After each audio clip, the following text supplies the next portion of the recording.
ಬರೋಬ್ಬರಿ 18,01,000 ರೂಪಾಯಿಗೆ ಮಾರಾಟ ಆಗಿದೆ. ಬಬಲೇಶ್ವರ ತಾಲೂಕಿನ ಬಬಲಾದಿ ಗ್ರಾಮದ ರಾಮನಗೌಡ ಪಾಟೀಲ್ ಎಂಬುವರ ಎತ್ತು ಈ ದಾಖಲೆಯನ್ನ ಬರೆದಿದೆ. ಬೆಳಗಾವಿ ಜಿಲ್ಲೆಯ ರಾಯಭಾಗ ತಾಲೂಕಿನ ಹಿಟ್ನಾಳ ಗ್ರಾಮದ ಸದಾಶಿವ ಡಾಮ್ಗೆ ಎಂಬುವರ ಅವರು ಇದನ್ನ ಖರೀದಿ ಮಾಡಿದ್ದಾರೆ. ಎಲ್ಲರೂ ಹುಬ್ಬೇರಿಸೋ ಮೊತ್ತಕ್ಕೆ ಎತ್ತು ಮಾರಾಟ ಆಗಿದೆ.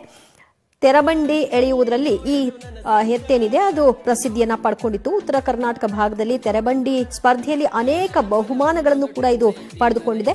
ಹಿಂದೂಸ್ತಾನ HP ಎಂಬ ಹೆಸರಿನಿಂದ ಮಾಲೀಕರು ಈ ಎತ್ತನ್ನ ಕರೀತಾ ಇದ್ರು. ಇಲ್ಲಿವರೆಗೆ ಈ ಎತ್ತು 40 ಗ್ರಾಂ ಚಿನ್ನ, 2 ಬೆಳ್ಳಿಯನ್ನ ಗೆದ್ದಿದೆ, 4 ಬೈಕ್ ಗೆದ್ದಿದೆ. 5.5 ಅಡಿ ಎತ್ತರವಿರೋ ಎತ್ತಿಗೆ ಮನೆಯವರು ನಿತ್ಯ ಪೌಷ್ಟಿಕಾಂಶ ಆಹಾರವನ್ನ ಕೊಡ್ತಾ ಇದ್ರು. ಹಾಲು, ಮೊಟ್ಟೆ, ದವಸ ಧಾನ್ಯ ಆಹಾರವನ್ನ ನಿತ್ಯ ಕೊಡ್ತಾ ಇದ್ರು.